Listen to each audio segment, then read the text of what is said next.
النهارده اتوفى عم خالد، عم خالد اللي ضحى بنفسه عشان الاخرين، اللي ضحى بنفسه عشان ناس كتير تعيش، اللي ضحى بنفسه وما فكرش ان هو يهرب او يجري زي اي حد كان ممكن يعمل كده لو في مكانه.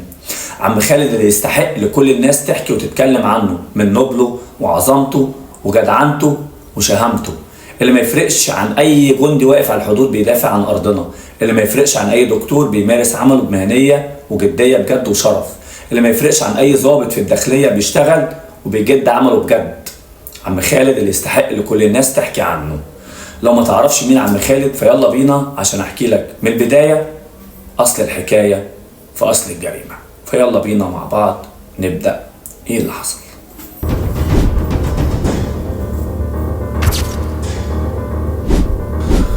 اللي قدامكم في الصورة ده اسمه عم خالد، خالد عبد العال من محافظة الدقهلية، وتحديدا من قرية اسمها مبارك تابعة لمركز بني عبيد.